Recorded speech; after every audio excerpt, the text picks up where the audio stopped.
Yeah. So Okay, I'll go ahead and, everybody good to start? Yeah. Yeah. And remember and it's hard to do it and I know I'll screw it up, but if you're not speaking, try to mute and all that kind of normal protocol such. Okay. So Tori, you just tell me when we're live and I'll oh, go cool. to it. Gonna go ahead and start it right now. Okay.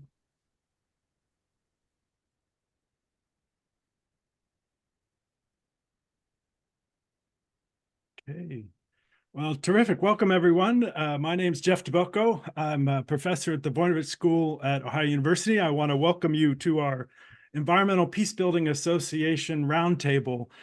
We have one every year, and it gives us a chance to look back at the year past, talk about what some of our members are working on now, and look ahead. And so as somebody who has had the privilege of working in this space, whether it's at the Wilson Center or the Stockholm International Peace Research Institute or here at Ohio University. It's a fantastic group that has come together around the environmental peace building and the Environmental Peace Building Association, or NPACS, the sponsors for today. And so it really is another year where we have four super interesting folks, experts in different parts of the world on different resources and different environmental issues, talking about questions of environment, climate, natural resources, peace, conflict, and security.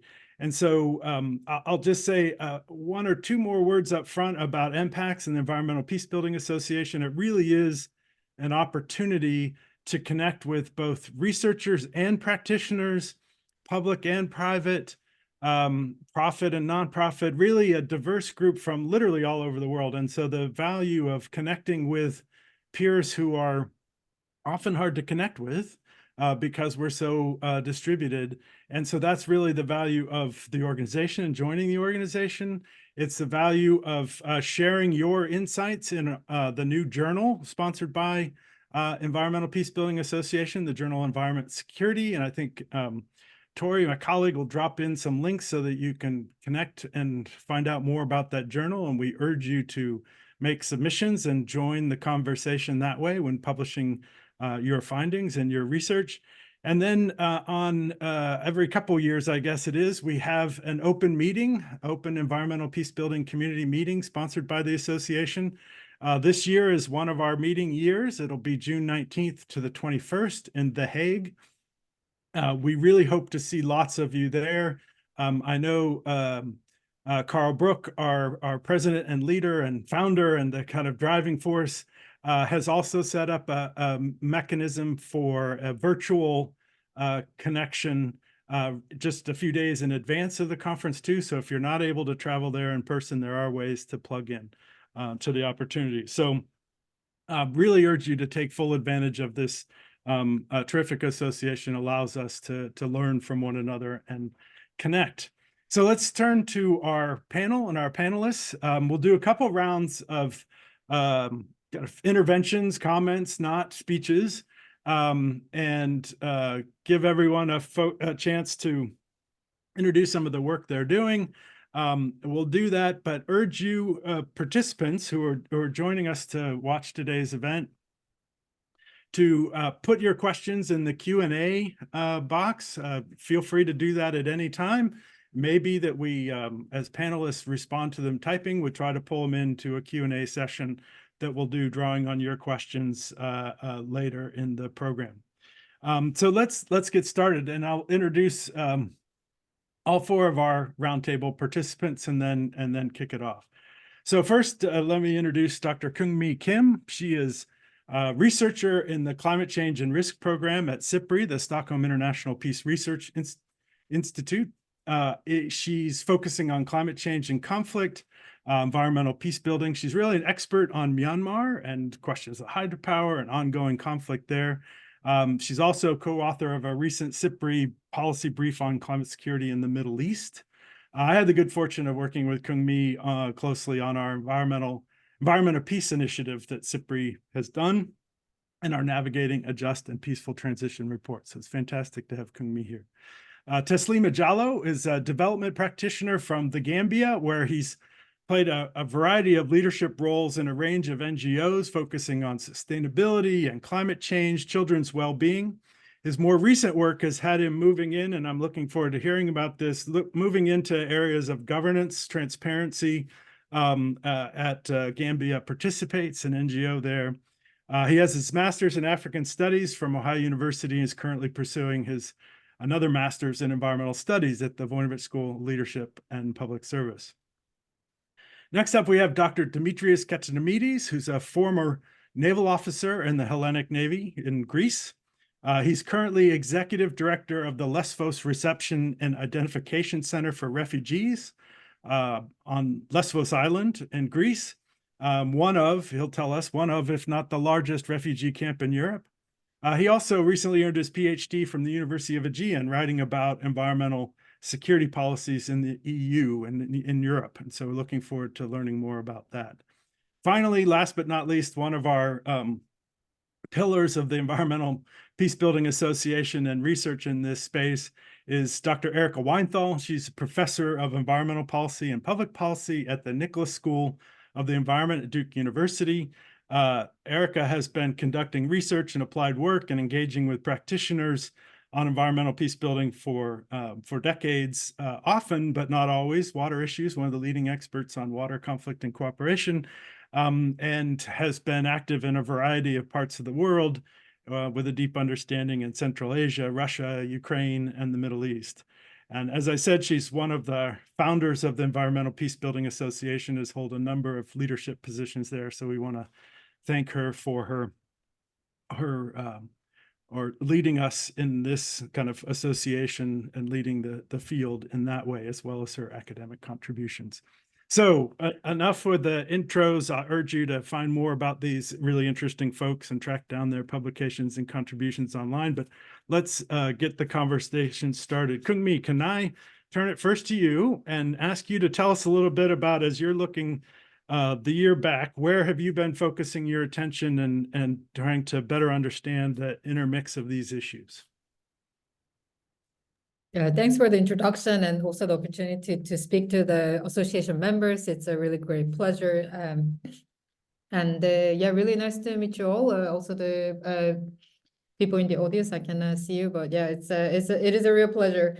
So I can maybe just start with the COP28 declaration on climate relief, recovery and peace. That's should be recognized as one of the milestones to support climate action support to countries that are affected by conflict and fragility. I think this has been a lot of work from this environmental peacebuilding community really to contributed to the negotiations of the declaration.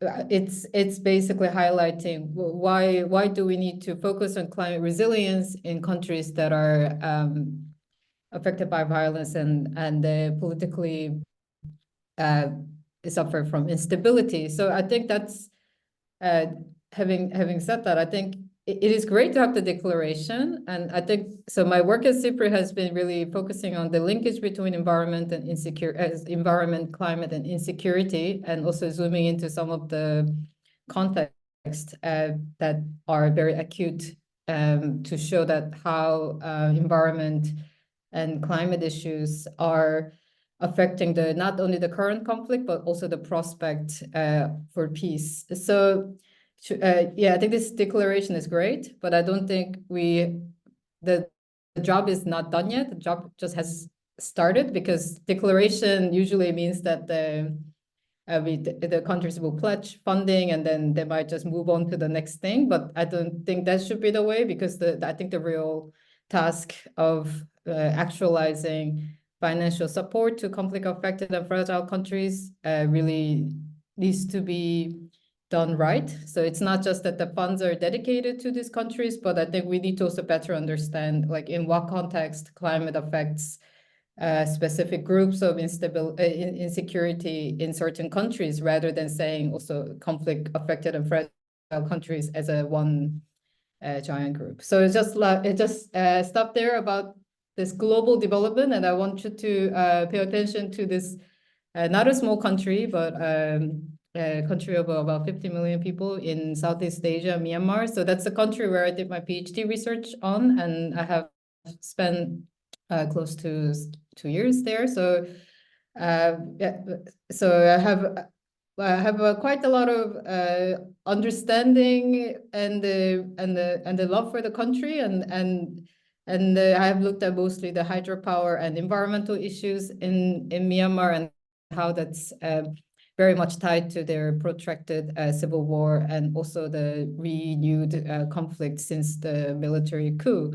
So it's maybe some of you have read in the news that in May last year, the cyclone Mocha from Bay of Bengal hit Rakhine State in Myanmar, and also parts of Bangladesh, and it has killed some 500 people, according to one of the estimates. The junta says it's only 100 people were killed, but the economic damage of this cyclone, according to one estimate, is at $2.3 billion, while the international community has provided relief and humanitarian assistance, which was something close to $30 million. And a lot of this aid had such a hard time getting into actually affected communities and people, because the military junta, the military regime partly wanted to block the aid to go to this area, because this area in the western part of Myanmar, it's called the Rakhine State, that's heavily affected by conflict, not only concerning the genocide of the Rohingya Muslims, but also the ethnic conflict between the Arakan or Rakhine people and the Myanmar military. So the Rakhine, they're mostly Buddhists, so they have their own rebel group. It's called the Arakan Army, one of the most powerful rebel groups in Myanmar at the moment. So they have a very large support in that part of the country, and the military really did not want this aid to benefit people who support one of the powerful rebel groups. So this aid delivery was partly deliberate, that it was not possible to reach this area. And of course, the roads and transportation in general is very difficult in this part of Myanmar, because of the underdevelopment of basic infrastructure is very lacking there. So even with the full state support, it would have been very difficult to deliver aid, but it was very difficult. And I think the rebel group also had to basically lay low, because their community was very affected. But then the military was also expanding their operation in the name of facilitating humanitarian delivery. So we can also see in this example that climate disasters like cyclone and storms, they could also be more intense and more frequent. They affect armed groups in different ways, and it's not just that this usual narrative that this climate disaster is leading to people's devastation, and then the armed groups will exploit. I think that narrative is way too simple, and I think we need to look at how specific cases have different consequences of different groups. So we will probably need to pay attention to how this long-term impact of the cyclone, that the people have not really been returned to their villages yet, and this long-term effect, and how that affects this conflict in the region. I think that could also be interesting to look at in the following year. Maybe I'll stop there, and then I'll let the other panelists. No, that's fantastic. Thank you for setting that kind of big picture and some of the ambitions and bringing it down to a specific case where, as we've kind of seen over time, these the big extreme weather events can have a really direct impact on the ebb and the flow and the conflict, whether there have kind of natural resource, climate, and infrastructure dimensions as well. And so having that look in at the complexity and avoiding this simple and oversimplified explanations is exactly the kind of detail that we're looking to learn about from the expertise here today. So Taslima, can we turn it to you and your focus in West Africa and the Gambia in particular, and give us a sense there of how these issues are coming together and the challenges you're facing, and some of the responses that you and your colleagues are pursuing. Thank you so much, Prof. And hello to everyone. So happy to be here. Originally from the Gambia. It's a very tiny country. However, we have also a lot of issues, environmentally, politically, economically. So basically my work in the Gambia really looked at, it started from looking into impacts of environmental change, how has that affected livelihood, and then drawing down to what are some of the causes of these impacts and how is it affecting people.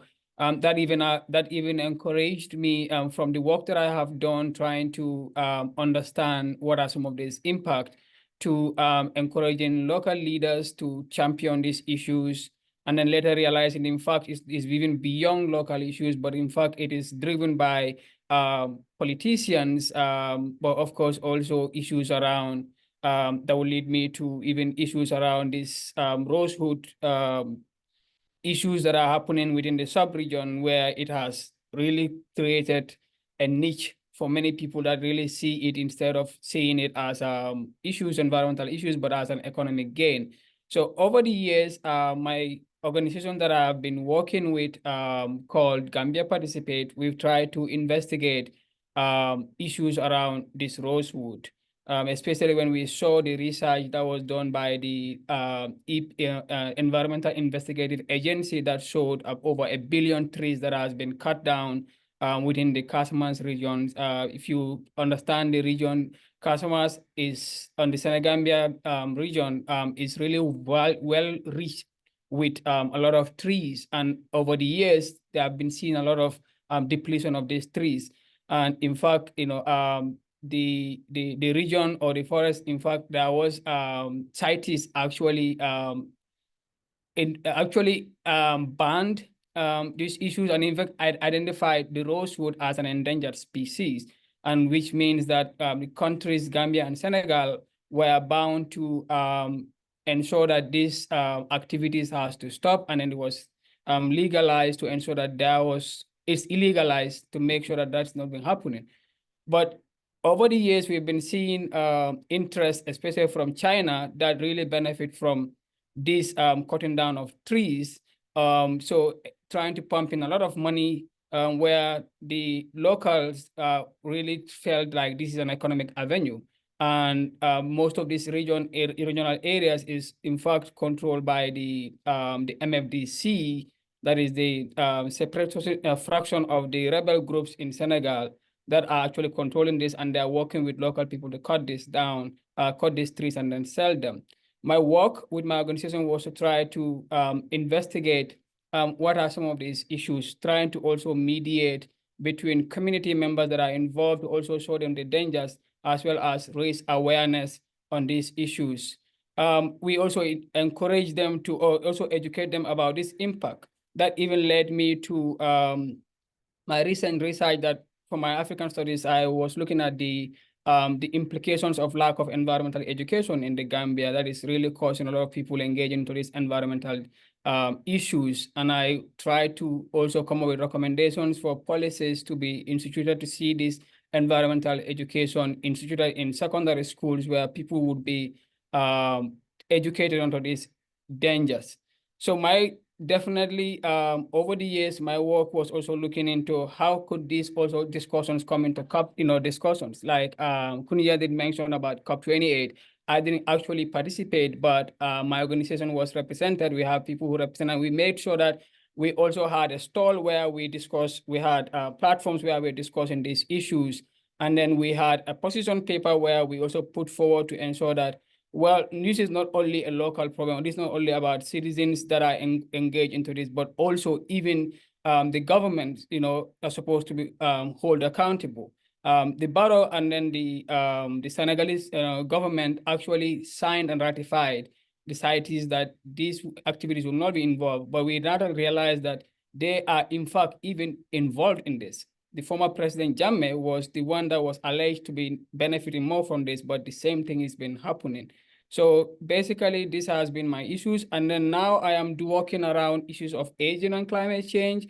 What are some of these impacts how is all these activities going down and trickling down to affecting these all adults? Because these are a lot of people that are involved into these activities do not only just look at themselves. They are young people. They are trying to make more money, but they are not also seeing how much this is affecting even those all adults. So this has been my area that I've been looking into, and I can delve more into detail about this work that I've done over the years.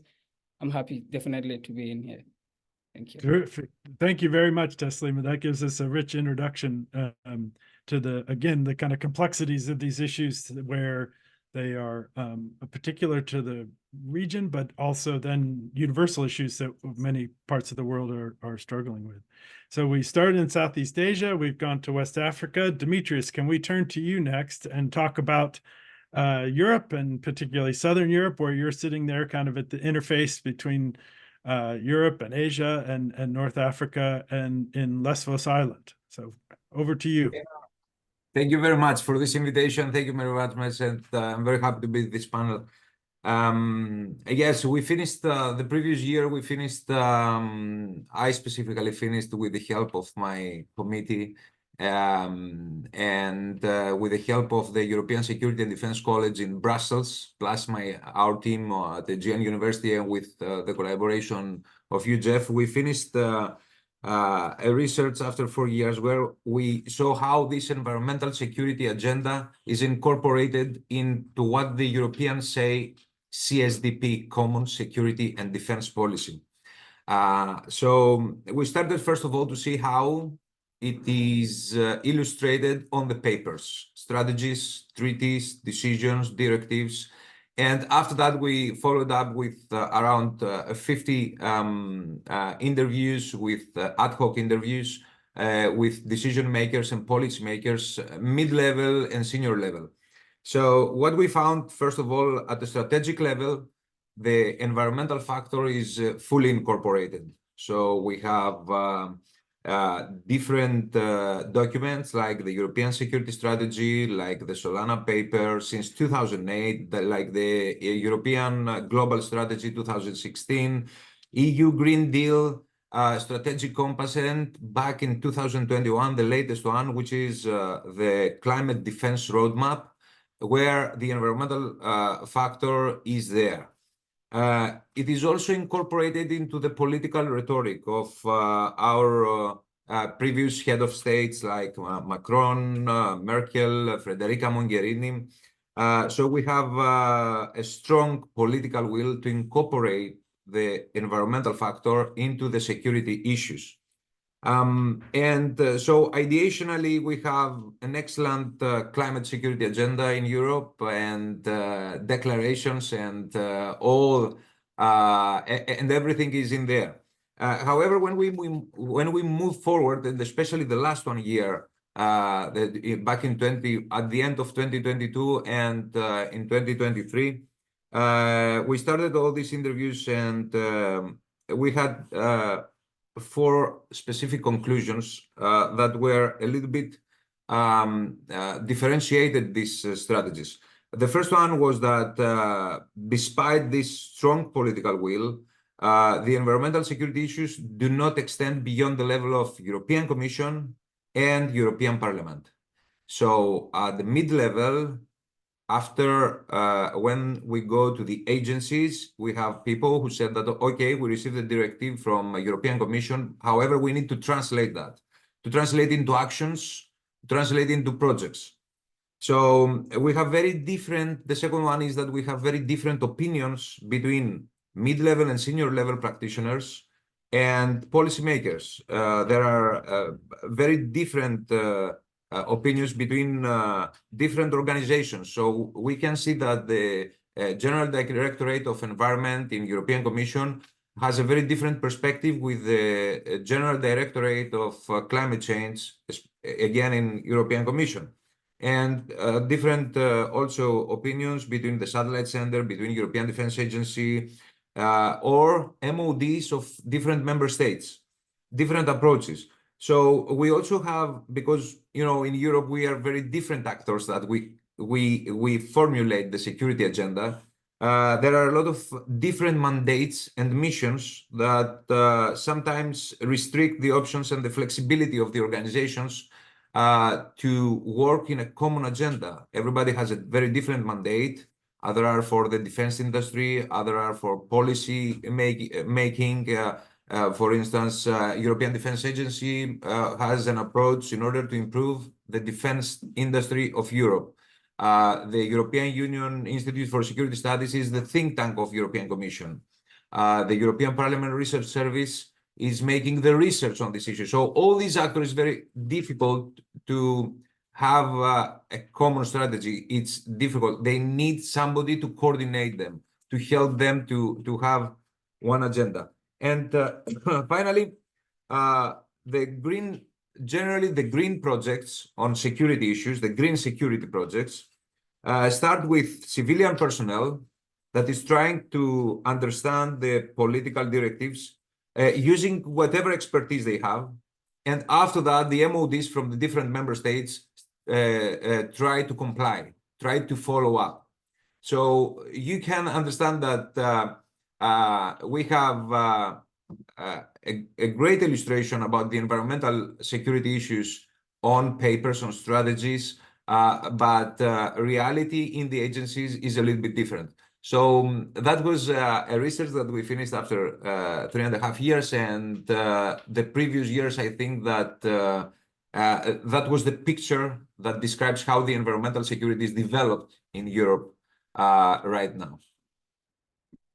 Great. Well, thank you, Dimitris. And I think it's quite helpful in some of the insights that you're bringing to this kind of fresh and updated look at environmental security and climate security policies in Europe have the added benefit of insights and analysis from part of Europe that we haven't heard as much historically from on the kind of broad environment security, right? It's largely been institutions in Northern Europe, like where Kungmi is sitting there at CIPRI. And so with your founding of the Theophrastus Research Institute and with building coalitions of colleagues there in Greece and Southern Europe, we look forward to more of this kind of analysis that helps us, again, better understand the commonality and the differences within Europe. So Erica Weinthal, let's turn to you as somebody who has been trying to understand and sharing deep understandings of these issues for decades now, and kind of an early contributor to this space. As you look to the year we've just had, where are you focusing your attention and having a variety of takeaways? I just want to thank you for, commenting on how many years I've been engaged in this field. This But is I will a also- compliment, Erica. This is a compliment. I'm saying you have the long view, right? I mean, the good news is we have a bunch of folks coming to this recently. The good news is also we've had people who work on this for a long time, and we want to benefit from those insights. I was going to note that you have the same level of longevity. So just to put it in perspective, but I will note that it has been delightful to listen to the work that is ongoing from everyone on this panel. It's really exciting to see where the field is heading, and also to see such a large number of people attending this webinar, which really just demonstrates, I think, the commitment to this community of practice and helping to see it grow. And with that, I also hope to see many of you in person in June in The Hague. So I will reflect on what I've been doing over the last year before we turn to where there are probably issues that we need to be focusing on in 2024. But where my attention had been in 2023 still harkens back to my work on water over the last few decades, stemming from my early work in Central Asia on the Aral Sea Basin, but moving, over time to different parts of the world and thinking about water, conflict and cooperation in different ways, and increasingly not just looking at how states can manage to share their transboundary water resources, but really focusing on the infrastructure that is necessary to supply water, treat water, ensure that people have access to clean drinking water, proper sanitation. So in many ways, the hardware that is necessary for the transport of water and water service provision. And a lot of this comes out of a collaborative project that I've had for a number of years with Jeannie Sowers at the University of New Hampshire, looking more recently at the targeting of infrastructure in war. And this project began at this point a decade ago almost, with the wars in the Middle East, starting, in Syria and Libya and Yemen, and also looking at what was happening in the West Bank and Gaza, when water infrastructure was targeted during war, but also looking more broadly at energy infrastructure, transportation, medical systems, and trying to understand the impact that that has on human security, on basic human welfare and livelihoods, because we often focus on, attacks on civilians or belligerents, but increasingly through the work of other colleagues too, especially at the Geneva Water Hub, I want to give a shout out for the work they've been doing, trying to understand the long-term implications of if people don't have access to basic services, what does that mean for their well-being? And so over this last year, we had a paper that we were working on Libya. And, what was interesting about looking at Libya was, the impacts on infrastructure were fundamentally different than what we saw in Yemen and Syria or the West Bank and Gaza, where infrastructure was not destroyed entirely, but you saw different ways in which infrastructure had been targeted during these wars. And you saw more attempts at looting and sabotage, or the obstruction of infrastructure, or threats to personnel. You also saw attempts to capture and control infrastructure, because in Libya, oil and gas is a really important resource, and it provides the funding for the different armed groups. And even with the Great Man-Made River, you did not see attempts to destroy the Great Man-Made River, but rather to sabotage and use it as a political tool for extracting gains from the different parties. And so spent a lot of time looking at Libya this year as a case to try to understand the different ways in which infrastructure is targeted during war. Another case that I worked on was Ukraine. And there, along with Carl Brook, who's on the call too, we looked at the targeting of nuclear infrastructure, civilian nuclear power plants, because often, most work has looked at, again, the infrastructure that provides basic services, but in countries like Ukraine, nuclear power is a main source of energy. But also this was the first time in that we really saw nuclear power plants come under attack in such a intense way in the war in Ukraine, with Russia's attacks on nuclear power plants, but also here too on obstructing, access to the to personnel to be able to move in and out of nuclear power plants, to the equipment that's needed to keep nuclear power plants running, but also here the attack, or not the attack, the the destruction of the Kakhovka dam, because that also had implications for the Zaporizhzhia nuclear power plant, because that was the water that came from that dam was a source of cooling for the power plant. So in looking at infrastructure, also understanding the how water and energy are coupled, and the necessity not to just look at water or energy, but to really look at how the systems in many countries right now that are experiencing war have coupled infrastructure systems. And then the last area tied to infrastructure that I've been looking at is, in urban environments, when you have flows of internally displaced persons and refugees, the impacts on urban infrastructure, and the fact that in many countries that are absorbing IDPs and refugees, their infrastructure isn't set up for this influx of new populations. And so that also puts additional stress on infrastructure. So trying to understand, the different ways we need to look at infrastructure in conflict-affected regions. Yeah, because of that experience, your ability to see across the regions and the issues and see the connections even when they are also distinct. So thank you, Erica, and I know we'll drill down on some of those cases here with another round. And so in that vein, Kyung-mi, could we come back to you? And I know you used the highlight of the extreme storm and those impacts. You've also really done deep dive in understanding hydropower, a more climate friendly, in theory, energy source, and how that has been part and parcel of the ongoing conflict there in Myanmar. And perhaps you could share some of the insights there. It was particularly valuable to be able to feature some of that in the Environment Peace Report as part of the kind of case studies that make clear some of these broader points that we're trying to make around a just and peaceful transition.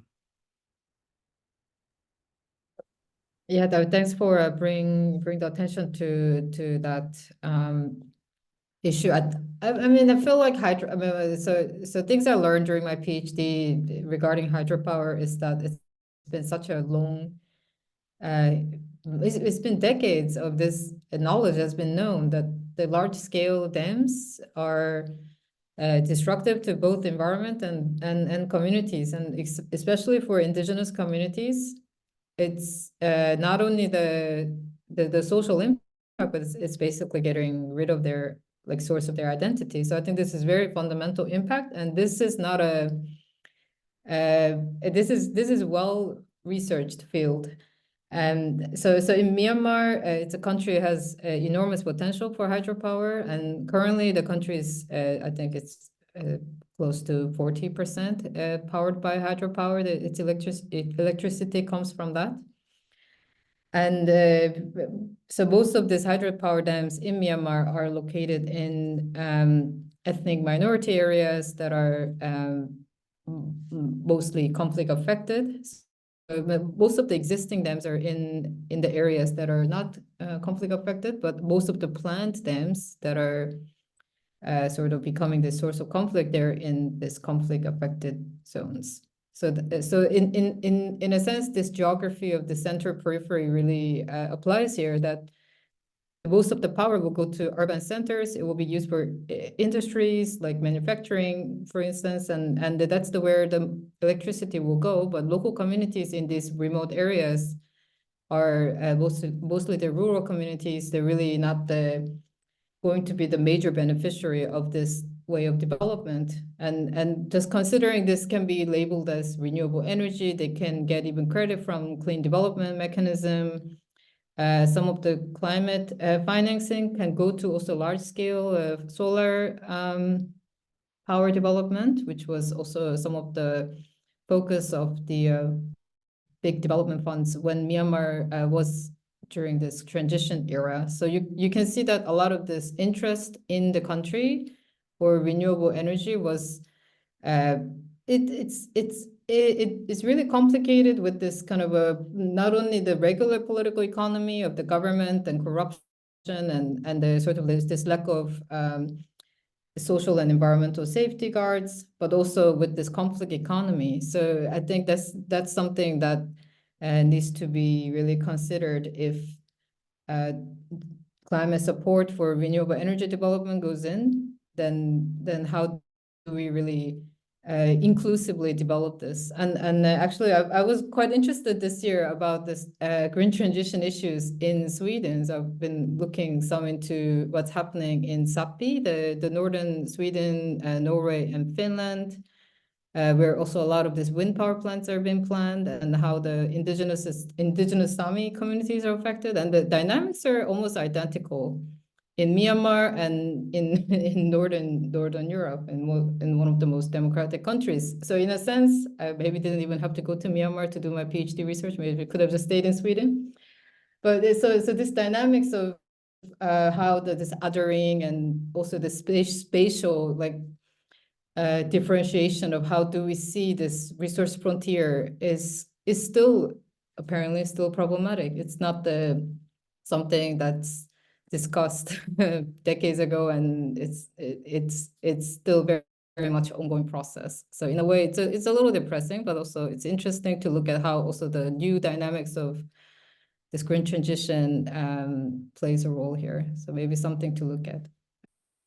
Yeah, I think that's a great example of what, in many ways, the premise of the Environmental Peacebuilding Association, the creation of the Environment Security Journal, and why we come together in person every few years is that while we have these diverse locations and very kind of important distinctions by the cases, the commonalities that we find in terms of some of the challenges, the trade-offs, the differential impacts, some of the inequalities that can be addressed through environmental peace building and some of our climate adaptation mitigation efforts, but often some of those power differentials that are kind of locked in and familiar and not being broken down in very different settings. And so in that respect, maybe Teslima, we can come back to you. And I know one of the points of emphasis is one that is common, but specific strategy that you all have adopted to really focus on questions of governance and transparency and kind of corruption in terms of the activities of your NGO that and NGOs, because it's been a number of them, but that kind of frame that while doing maybe starting out to do environmental work, you find yourself kind of really migrating to that dimension that is common across lots of issue areas. Maybe tell us a bit more about the experience you've had in that space, because I do think a lot of folks are grappling with some of the same issues in very different locations as well. You need to remember to unmute. Yes.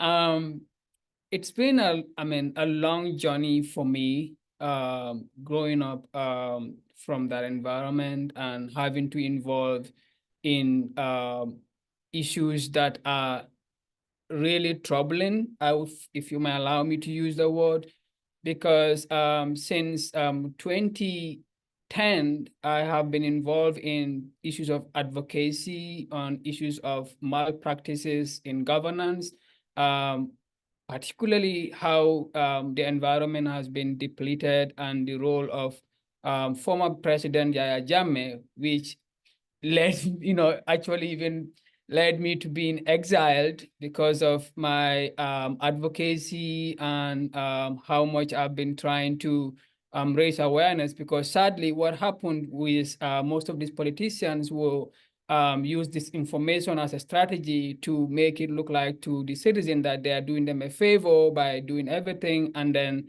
all that.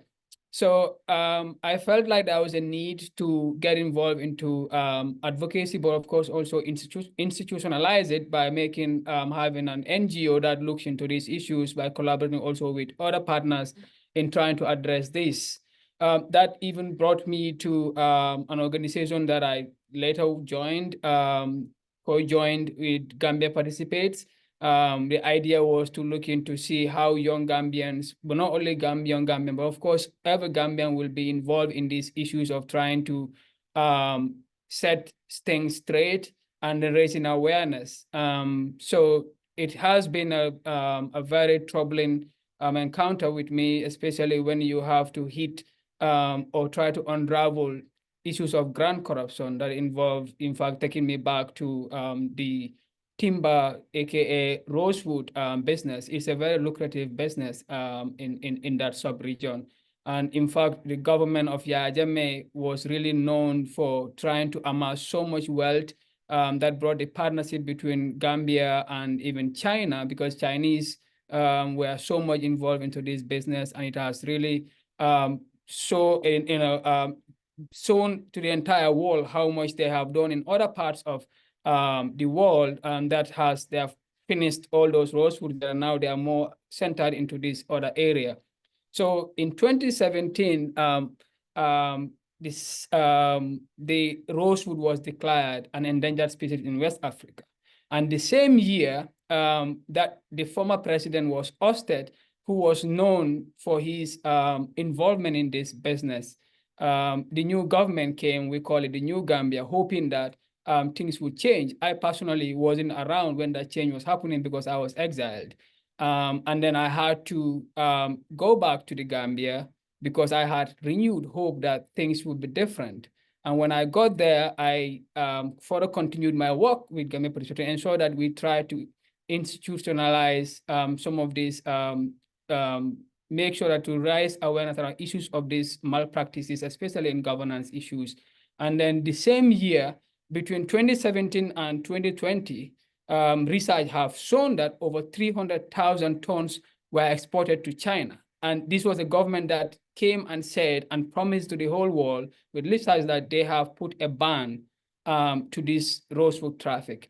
But sadly, you realize, in fact, government officials got caught on record dealing into this business. And then, in fact, when the ban was in, they would even go in public to say, because we have so many containers that are lying in the port or in the dock, we need to release them, and then we're just going to let it go so that we will clear space. Within a few months, you come back to the same place and found that these things are still continuing happening. And it has been a really tough for me. And I spoke out with my organizations. I remember partnering with the EIA to disseminate their report they did in Casting in Chaos that actually revealed about 1.6 million trees that were exported to China between 2012 to 2020. So that really 27 that had that 2020 that really has shown that there has been a lot of illegal logging that has been happening in the sub-region. So my work was definitely to see we engage community members, not only in the Gambia, but of course also in Senegal, to ensure that we raise awareness. Although this is posed to them as a means of livelihood, but also they do not know the ramifications or the dangers that this results. So for them, all they were seeing is that this is people who are advocating against this are trying to stop me from making a living because it's a fast way of making money. And then we all know how economically challenging it is in that sub-region. So we try to raise awareness to show them what is the impact of these activities that they've been doing. And then showing them evidence-based advocacy. This is what is actually doing to this community. And this is how much, in fact, revenue that even though it's been reported or exported, like so in the Gambia has exported a particular amount of exports, but some of these activities are not underreported, and then making the country lose a lot of money, and then making them know that these things should have come back to you in the form of healthcare, road services, or other social benefits. So this has been things that I've been working on during my days in the Gambia before I came to study, and even after I studied, we still continued engaging in this either virtually or even having a team to be there. It's not really been a smooth one, but of course there is hope that there's been some steps that have been done and the awareness continues to be raised. Terrific. Well, thank you. I mean, it gives us a sense of the scale and the different levels that one has to work, and doing that individually at the community level, but understanding that the national level government and the international trade and the international actors are part of this is what makes this topic really interesting, but also really challenging and daunting. And but obviously having that more integrated approach is what you saw the issue demanding. So speaking of complex dynamics, Demetrius, if we can turn to you and learn a little bit more about what you're facing in your role as camp director, and camp director with somebody who's also thinking deep and hard about these larger interconnections. And so while kind of day-to-day crisis management, but also seeing it in a big picture context, if you can give us some thoughts from that perspective. Yeah. I think that what I observe and my colleagues also observe through the contact with these people, especially with the refugees, is a follow-up of what Teslim already said, because we have two kinds of refugees, two kinds of immigration, okay? The first one is coming from the Middle East waves, and the second one is coming from Africa. Before entering the camp, my perception was that the people from Middle East also has a huge stress because of the environmental stressors. And at the time that I entered in the camp, we found some qualitative characteristics and some differentiations. So basically, the people who are coming from Middle East, they raise as the stressors that make them to move. The political and the social stressors are number one priority. So these people felt insecurity because of huge tensions, because of their nationality, race, gender, religious. So this is the number one stressor. And of course, the lack of hope. They see destroyed states that previously were in a better condition, and they understood that in the following 10, 20 years, maybe a turmoil will not make them to feel happy and to found what they want to found. So over there, we also find some environmental stressors.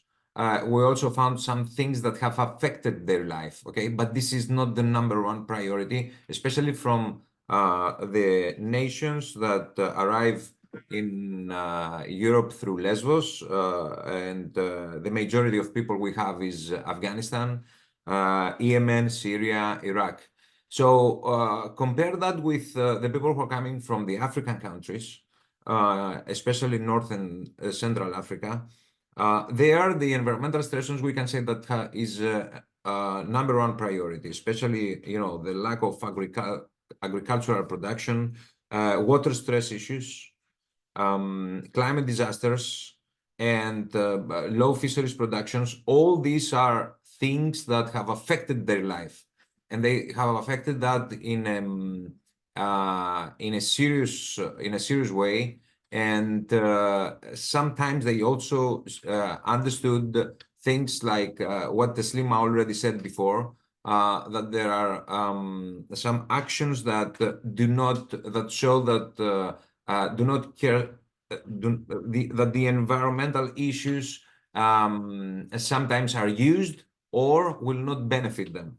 So, of course, there are the social stressors, and a lot of refugees told us about the fear of terrorism, militia groups, and stuff like that. But we can find more the environmental factor more present in the people who are arriving from Africa in Europe. This is something that we have observed the last 2 years that I'm over there. And of course, we need a lot of research, more research to be done to have a better conclusion. And just a quick follow-up. So can you say a word about that as your role of camp director and partnerships with some of the universities and researchers who want to ask these questions and do this kind of research, your willingness to engage in the ways you've been able to do that? Because I don't think it is particularly common that, given the kind of high priority of just emergency response, that kind of longer view and kind of connectivity is very common. So can you say a word about how you're trying to partner with people to have this deeper understanding of some of these larger questions for the refugees that are coming through? Of course, we already have the last 2 years we established with the help of UNHCR of Lesbos, and UNHCR is present here. Also, there is a task force from the European Commission that is present on Lesbos Island, and we collaborate. Plus, there is from the civil society organizations, NGOs, we have a presence of about more than 50 to 60. But I'm happy to say that the last 2 years, we have a lot of universities who are very happy to participate in this research. We have Amsterdam University, Harvard University, Berkeley University, and researchers from Kapodistrian University in Athens and Columbian University right now. So all these universities has different projects. As some of them are looking for basically the health issues of the refugees, some other about the health issues generally on people on the move. And right now we are planning to introduce one of our first projects is about the environmental perceptions of the refugees, because, before we are planning to make before we have a plan or a strategy in order to work and to collaborate or to design projects with the refugees, we first need to know what are their perceptions about the issues. So this is what we're planning to do, and of course, whatever other proposal is very, very welcome to start and to initiate, because we strongly believe that the researcher has a neutral voice that will help, especially the policymakers, the decision makers, to improve, first of all, the registration and the reception procedures, and after that, to help these people to work as ambassadors, environmental ambassadors to their journey in Northern Europe, because basically they are interested to move to Northern Europe. So yes, this is we're very open to that, and we are lucky to say that our minister right now is an academic, so his sensitivities on academic research. He likes a lot of to have such projects, and we will be very happy for such collaborations. Terrific. That's a great opportunity. Thank you, Dimitris. Erica, how about you in terms of kind of where you're focusing now and as you're looking forward? Again, you have a number of different areas you're focusing, but some of them I'm sure rise to the top. Sure. So, ongoing research or just engagement, I would say, has to do with Ukraine. And, thinking about questions of, rebuilding. Especially, I think what we're seeing, in Ukraine and across the Middle East is this sense of how does one rebuild in the midst of conflict, that we can no longer wait to war's end, because we don't have wars that actually ever really truly end, that we've seen wars that linger, even if we move to, what we've seen in other parts of the world, to the post-conflict phase. When it's called post-conflict, there still is simmering underlying conflict grievances that need to be addressed. And so how does one think about rebuilding within that context, especially rebuilding in a way that is not only climate, that is conflict sensitive, but also climate sensitive? And I think, we started off with comments about the COP. And, I think that's one of the issues that we need to be thinking about as we move to the next COP in Azerbaijan is, how does one think about the climate crisis for countries that are experiencing war, because in many ways, war destroys their ability to be climate resilient. And so how does one then, address the climate crisis as an entire international community when we're also needing to think about the differentiation of those countries where, the impacts of war on their ability to respond to climate disasters. And so, Libya with the floods, really showcased that inability, that lack of capacity over the years because of the war not to invest in their infrastructure. And so when the floods happened, the devastation was just profound. So, those are questions that I'm thinking about, are sort of this notion of rebuilding, and rebuilding in many ways starts with, addressing humanitarian needs. I mean, that's the first phase, ensuring that people have access to basic services, to water, food, sanitation. And, it varies depending on, you know, where people are displaced to, but also the extent of damage during war. So that's one of the issues that I spent, I'm thinking, about as we move in, as we are in 2024. Other issues, starting to work on a project, which I'm very, listening to Demetrios, it's, there's, the issue of, internally displaced persons, refugee flows is going to stay at the top of the agenda, just because, there are people, some people are able to cross borders. So if you look at Sudan, you have refugee flows, moving into Chad, Egypt. They face different, different challenges. I think urban refugees face very different challenges than those that end up internally displaced or in camps. And also, so we're going to see, refugee flows, but also what we've heard is like trying to understand try to understand the reasons for why people are moving is going to be more important, and having researchers focus on, are people moving because of conflict? Is it conflict connected to climate? Is it because of different types of violence? In the United States, we have people, at the southern border every day crossing over, and they're facing different,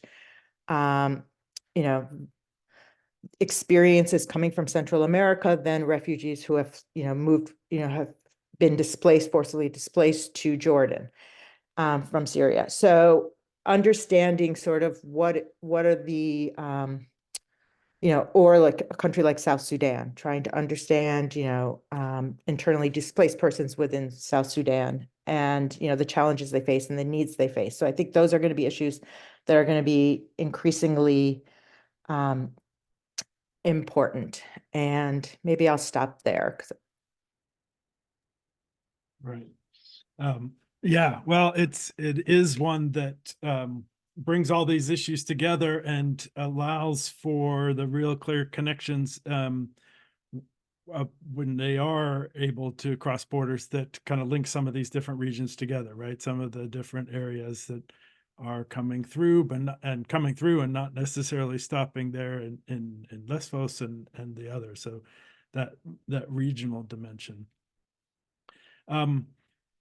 Maybe a lightning round with some maybe short takes on what each of you are looking forward to, or tracking, or have questions about in the future. So it doesn't have to be the subject of your current or anticipated research, but if you were telling the environmental peace building field kind of these are areas that I think are really important and need to be addressed, right? So kind of a call to action, or you think they're really important inflection points coming up this next year, and that can be on the global stage, but also can be in some of the local settings that you're thinking about.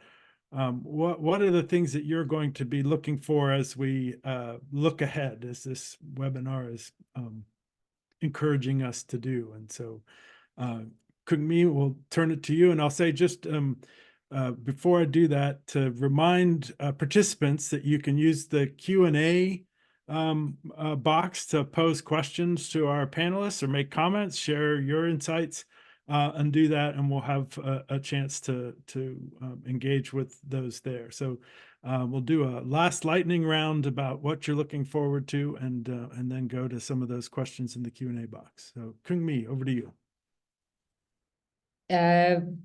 Well, thank you. I actually have not really thought about this, so I'm a bit improvising now. But then I want to go back to my very first point about the last COP's resolution about supporting fragile and conflict-affected countries. And so I want to really see how this new attempt, or this new funding mechanism. So I mean, I don't know, it's been framed in so many different ways. People are looking for new language, but I also just want to see how this new drivers of political economy, in a sense that this is going to feed into big funders and bilateral donors and whatnot. So I want to see how that really materializes into countries. Will it really go to these conflict affected countries? If it goes there, what's going to happen? That's a one thing. And they also now I think the situation in Ukraine and Gaza, some of these big conflicts now, they also have a really important environmental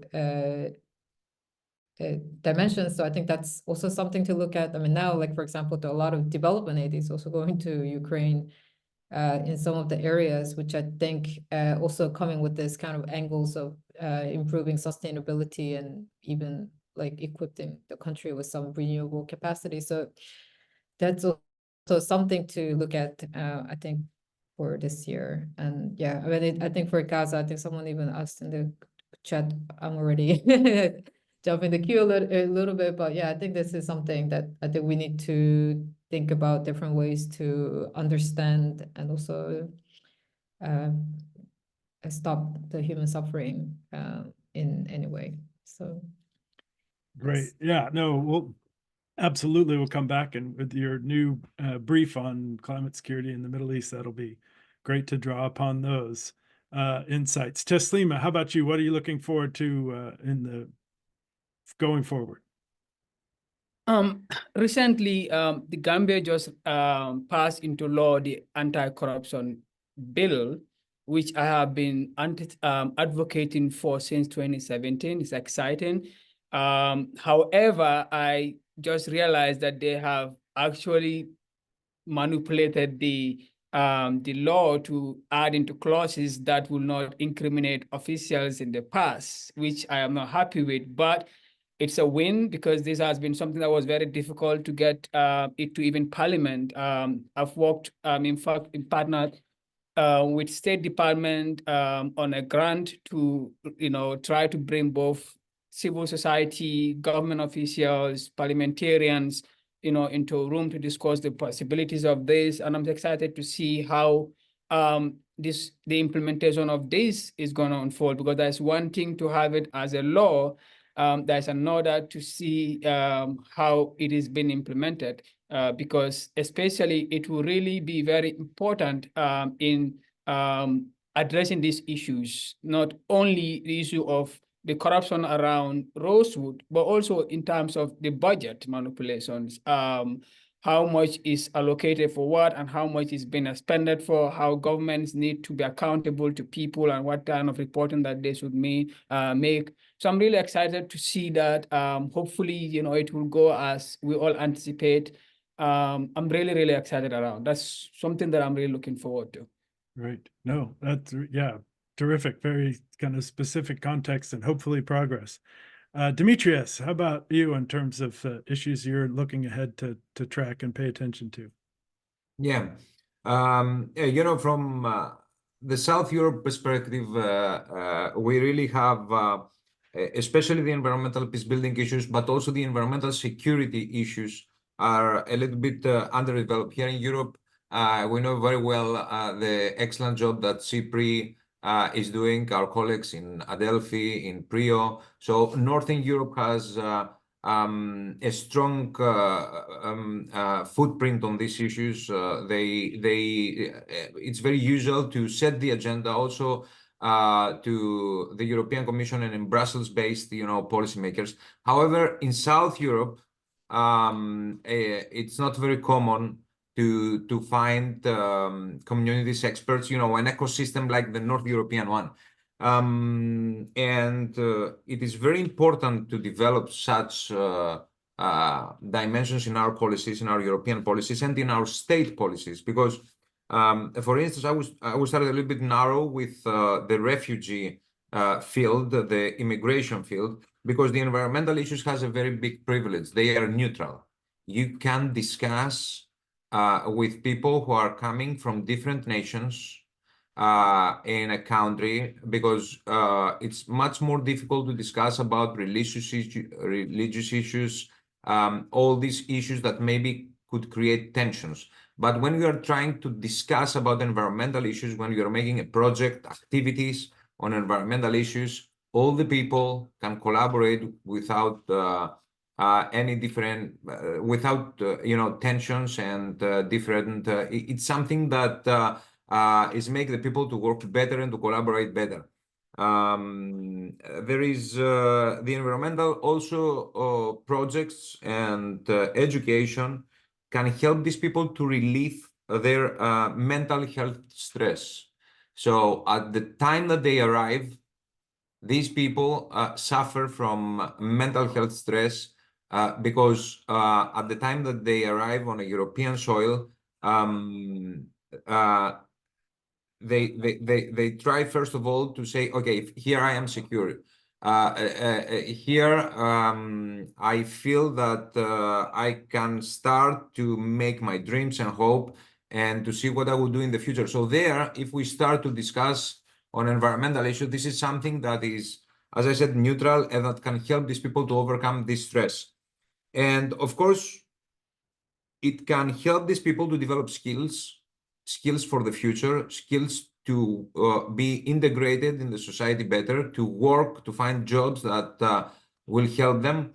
And of course, to create an environmental consciousness that will help them afterwards to be better parts of this society as far as they plan to stay in Europe.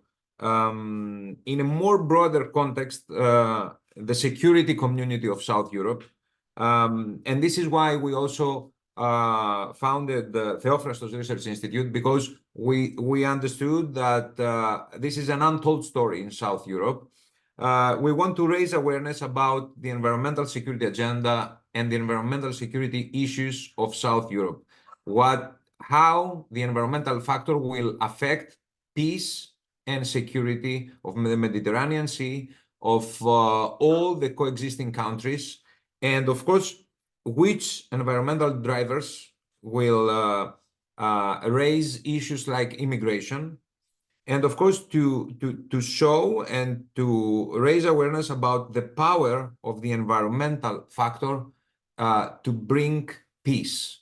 The latest year we had a lot of issues, and I hear from a lot of countries there are environmental tensions that at the same time can be an opportunity. Like, for instance, the Renaissance Dam in Ethiopia, that it can create tensions between Egypt and Ethiopia, but at the same time, it is a great case for collaboration. The same can happen in many different cases where if we help a lot of people to overcome some environmental disasters or climate disasters, they will make their life better. At the same time, if we educate people who just arrived or people who are on the move or IDPs, internally displaced persons, we will not see cases like the one that we had this summer in Lesbos, in Greece, where we had a lot of people who died because of all these forest fires. And of course, these forest fires, people who were on the move in North Greece, they had no idea about how a fire can be developed in Greece, and we had a huge problem. So all these people were trapped in a fire and died.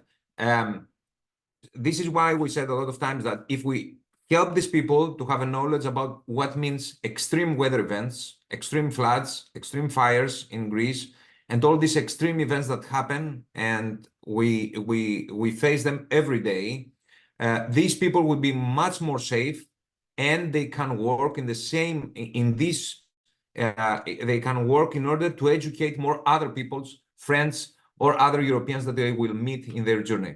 So this is how we feel, this is how I feel that the environmental peace building issues and security issues needs to move forward, especially in the context of South Europe.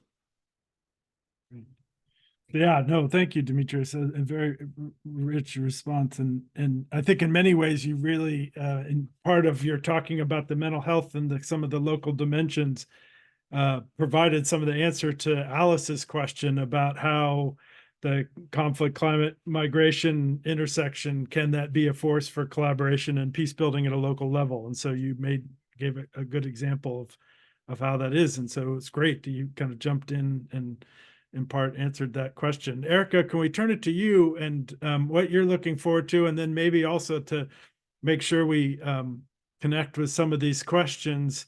Maybe you could integrate in your answer this question about nuclear power in Ukraine and trying to make up for what's gone offline and online, and the risks that you see, as you said, kind of the ongoing war that where beginning, middle, and end is hard to tell. Sure. So I'll start in the Red Sea. I mean, I think we should be paying attention to what's happening in the Red Sea even through an environmental peace building lens, because shipping is about supply chains, global supply chains. It's about food, food supply. It's about commodities. It's about energy supply. And, last year, 2023, actually had somewhat of a success in the Red Sea with the Safer tanker in Yemen, that they were able to finally, work to, siphon off the oil that was on the tanker, that there was a huge fear off the coast of Yemen that it would contaminate the Red Sea, that there would be an oil spill. And the UN helped to broker that deal. And so, on the one hand, you had a really positive movement there, and now we're seeing, conflict break out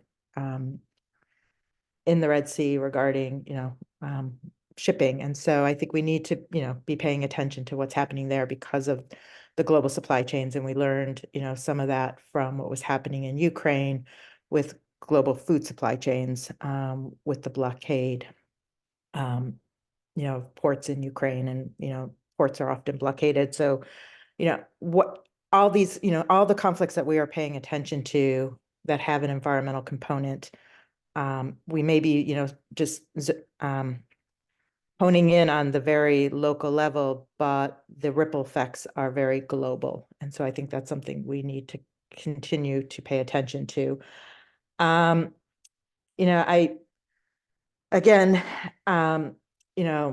Ukraine will continue to take up a lot of attention. Gaza will continue to be, a focus of the environmental peace building community, the international community, largely, in both cases, because of the widespread destruction of infrastructure and the large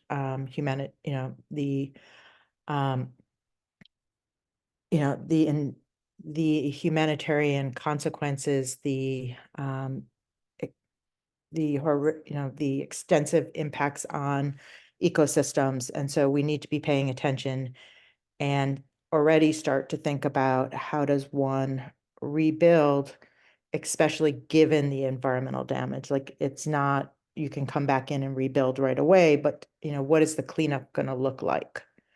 And from talking to colleagues, I think, Ukraine, there's a lot of organizations within Ukraine, and I think we need to be following what they're doing, because there are many environmental NGOs or academics, researchers in Ukraine are already starting to think about the rebuilding and thinking about how do you build back better, not just how do you build back to withstand conflict, which has often been the case in many conflict-affected countries.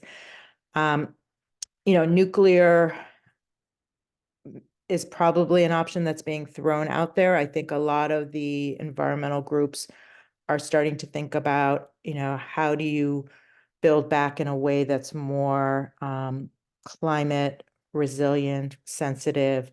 What is the role of solar? Can you decentralize the energy system? Because Ukraine inherited an infrastructure system that was highly centralized, from the Soviet Union. And so do you want to rebuild in a way that everything is integrated like it was in the Soviet Union? Or is this an opportunity to think through how do you rebuild back with smaller grids that are much more resilient and much more using green technology. So, I think this is for Ukrainians to decide how they want to build back. And then the other area that I think, we should be continuing to pay attention to, where there's ongoing work, which has been in the area of the legal realm on the protection of the environment during armed conflict, the work of the International Law Commission, but also, there was a question raised in the chat too about, efforts to establish an international crime of ecocide. That work is ongoing. Ukraine is one of the countries that has actually adopted a national ecocide law and provision. There's an international panel that's working on a global definition. So, these are areas where we see ongoing work. Great, thank you, Erica. I think your comment and some of the ones before really connecting to some of these questions. If I kind of read through them, I think our participants are really honing in on an important dimension that is often been neglected, and some of you have alluded to already. This instead of, or in addition to, the focus on what, say, natural resource use or climate change, how that might play into contributing to violence, the super important recognition that the ability to respond to climate change with adaptation and mitigation is directly impacted by conflict and what that means for governance and such. So one of the threads for multiple questions is, what are your senses of how much or how little these issues are brought into climate adaptation and climate mitigation efforts? A recognition that there are these distinct contexts when it is a conflict, ongoing conflict, or conflict affected settings. Are there examples that you can point to where, because also the questions are kind of, where are the best practices, where are the examples where we're understanding and addressing the underlying pushes, say, in migration that may have environment and climate dimension. So are you seeing that kind of climate world with the new institutions and the new promises of resources taking these into account? And Kung-Mi got into this a little bit, but if we can drill down some more, because I think you're, and this is kind of open to whomever would like to jump in on this question.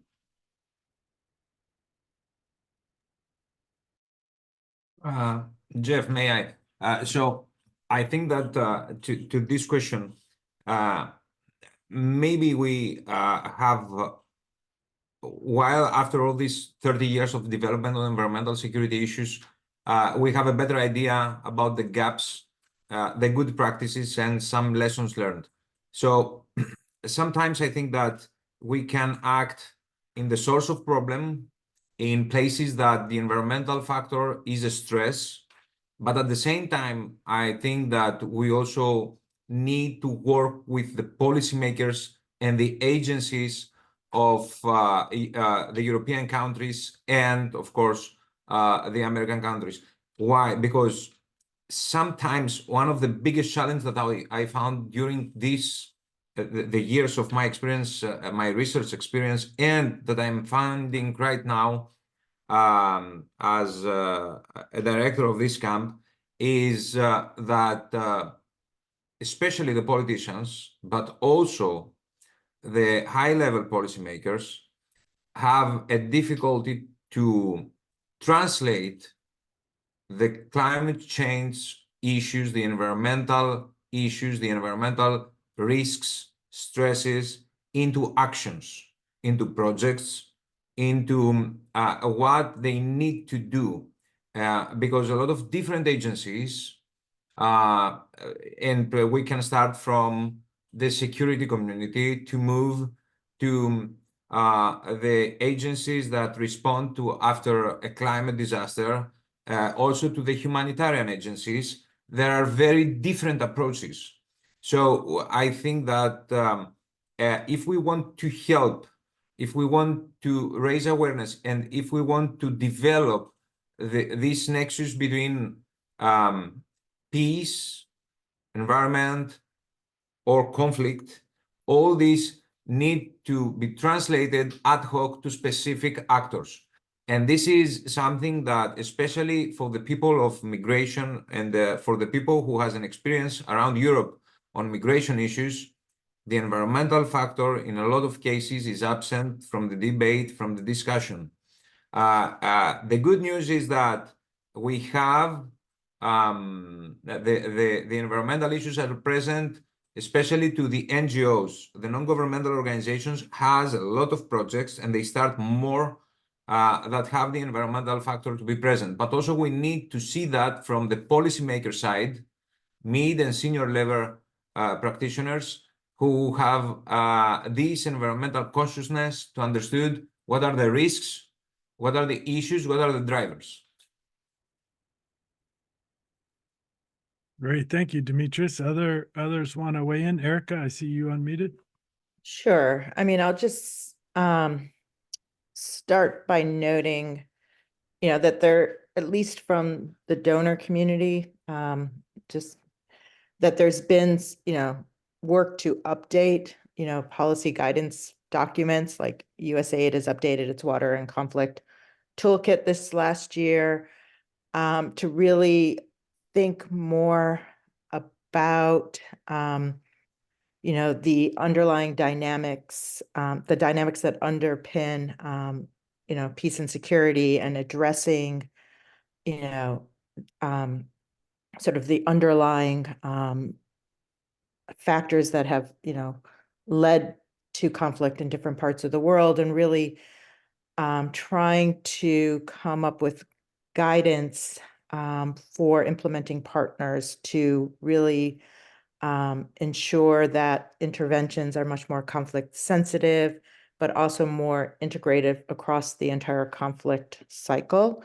And I think this is something we're seeing more broadly, which has come up in some of the discussion today, this need to have more integration between the humanitarian sector and the development sector, because, in many of the countries that we're working in, they have, they are still in a humanitarian crisis, but there's also a need for development to start. And, where I think, there's been lessons learned is really, thinking about how to support, like at least in the water sector, community-led water management initiatives, and really working with local partners.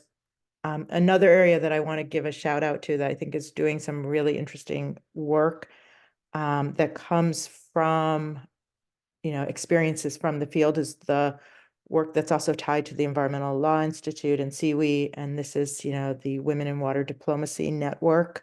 I know there's some members on participants on the webinar today, and this is another area of, ensuring that there is better representation at the table when decisions are being made, especially in the water sector. Right. Yeah, no, that really is what this Environmental Peacebuilding Association is itself, a network, but also to make these links to other kind of specific ones that are in some ways associations, but really kind of with very applied purposes, right? As opposed to being talk shops or affinity groups that really are doing that. And I should also, as an advertisement for Environmental Peacebuilding Association, there are these kind of thematic groups that are regional or topical that allow people to drill down and find others who are interested, whether it's monitoring and evaluation or water or kind of the regional ones. And so another way to plug in. I'm afraid we've come to the end of the time. We did thank the folks for sending in some questions. I do think that we got some responses to them, or maybe in fact, in some ways to all of them. So thank you for that. Thank you to the four of you for sharing your insights from some really specific cases and doing it in a way that shows how there are a lot of commonalities in the challenges that we're facing. There are some examples of ways forward where through kind of the approach of environmental peace building and not taking the kind of conflict dimension as a given, kind of from a deterministic perspective, that there are ways that we can engage with environment, natural resources, climate management to try to address those conflicts and find ways to change the conflict, move beyond, and make contributions that understand the kind of need to cooperate around these issues over the long term. Certainly a daunting agenda, and I think folks were quite upfront about that in terms of the challenges we face. Yet I'm still left optimistic that there are some innovations and ways going forward, and in part by seeing all of you bring your talents to bear on these issues. It's what we look forward to. So thank you very much, and we urge folks to connect with the Environmental Peacebuilding Association, share the video of this webinar that will be archived with your colleagues and friends who you think would benefit from it as well. Hope to see you on the pages of the Environment Security Journal and in person in The Hague in June. So thank you all very much, and look forward to the next time. Thank you very much. Thank you. Bye-bye. Thanks, Jeff.